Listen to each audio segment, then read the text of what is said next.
What's up, amigos? Here's the real question. Is Tucker Carlson starting to forget what he said? Or is he playing a clever game with us? Is this the first sign of confusion, dimension, or a genius move to grab attention? Let's dive into Tucker's "I've never said that" moment and figure out what is really going on. Give me a thumbs up, subscribe to the channel. Let's see what's going on. Let us start with, before I come to office attendant, let us go straight to Tucker Carlson.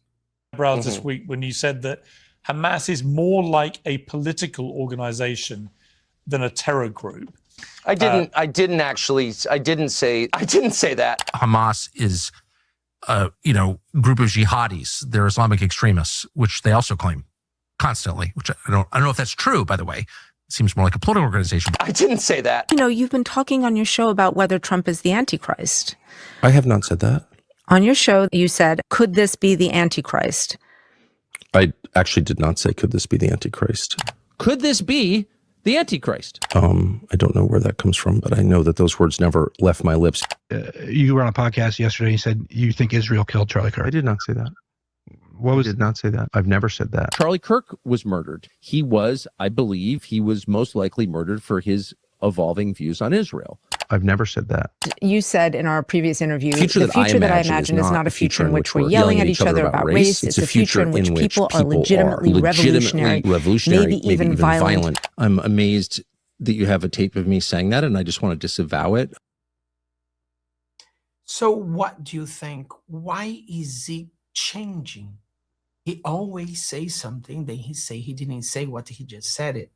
Why is he doing this?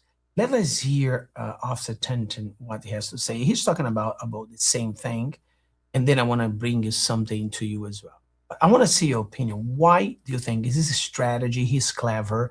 He's smart. What is going on? He was, I believe, and most people who knew him well, as I did, and was friends with him as I was, believe he was most likely murdered for his evolving views on Israel.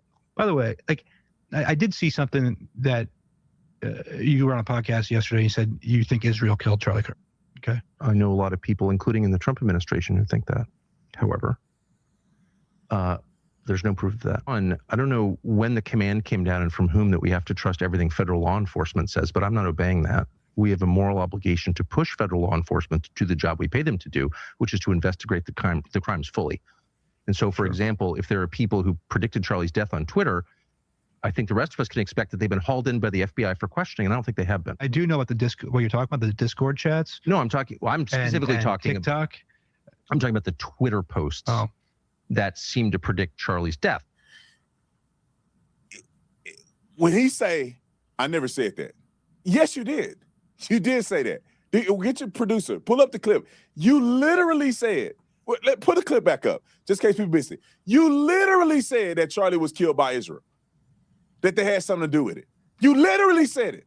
Roll the clip. Charlie Kirk was murdered. Yeah. And he was not murdered for his opinions on transgenderism, obviously. He was, I believe, and most people who knew him well, as I did, and was friends with him as I was, believe he was most likely murdered for his evolving views on Israel. He was. It's unbelievable. Like, he say things and then he didn't say what he just said it. Like the one that he called Trump Antichrist is like Antichrist is the same thing. And he keeps doing this, and he has to have a strategy. I'm going to show this clip here because I am sure next time when they ask if he said that, he's going to say he did not say that. But look what they say. Building 7, the bombs in the buildings. So I'm really concerned that all Israel has left is nuclear blackmail and or a nuclear false flag or something like it to blame Iran. I really think that's on the table. What does Tucker Carlson think?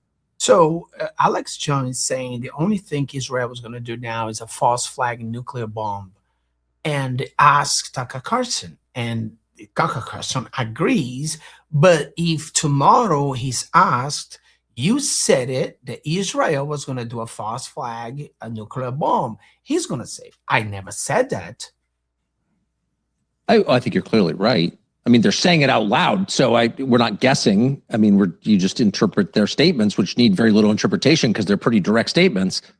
And I think they reflect reality. Israel feels that it's out of options other than something extreme. Moreover, this is not the beginning of the story. It's the end of a generations-long story. The buildup has been going for my entire life, and I'm 57, where Israel's solution to all problems outside its borders, and often within its own borders, is force, is killing people. We haven't killed enough people. That's why we're not at peace. And that's just a fundamental That's why we're not at peace. I mean, is he completely confused? He lost everything. I mean, since he went to see Putin, he came back as a completely different person. Two things happens in Tucker Carlson's lives that have been noticed that have changed him completely. One, he visit Putin. Everybody who visit Putin come back differently. And also, he said he had a dream with a demon where he was attacked. So I don't know which changed him the most, but it's a fact. People who get around Putin, people who get around these people, they end up changing completely. Some people believe he got paid. Some people believe everything is a game. Other believes that he's a traitor because he came up saying he's no longer supporting the Republican Party. And I try to explain to people, in a two-party system, if you don't support one, you will support the other one. There's no such a thing as, oh, I'm going to be on the top of the wall and I'm not going to do neither or. No, you're going to help them to win. You're going to help them to win. If you don't help us to win, you indirectly will be helping them to win. So it's an absurd. As I've said it, you might have some disagreement with the Republicans. Yes, it's true. But we can make this false equivalence. Like, you can compare Gavin Newsom with Marco Rubio or J.D. Vance. You just can't. Like this, look what Gavin Newsom is doing in California. Look what he's doing. He's fighting billionaires. And since these leftists start attacking the billionaires in California, 48 billionaires have left California. So that money is being taken somewhere else. That wealth is taken someone else. And the state is not getting that money. No billionaire is going to stay in California if they have to pay so much tax. So what's happening is California is going to be, they are breaking California. They are making California poor and poorer because they are sending these people away from California. They don't get it. They want, are we going to tax the super rich? No, you're not. The super rich is going to leave California. They're going to live 6 months in a day in, I don't know, Nevada or Utah or in Texas. And they come and spend 5 months of the year in California. And they are not going to pay a penny in tax. So people don't get it. But it's a strategy to deceive these new Democrats who come as a socialist. The socialists take over. The socialism took over the Democrats. The libs now, they are the socialists. And my worry is we have guys like Gavin Newsom, people like Kamala Harris, and they are being seen as the moderate people. So AOC is extreme. Gavin Newsom, he's moderate. No, he's not. He's extreme as well. He's just pretending. He's just pretending. So may God bless you. May God bless America. I hope to see you again, and subscribe to the channel. Let us fight because the war is not over.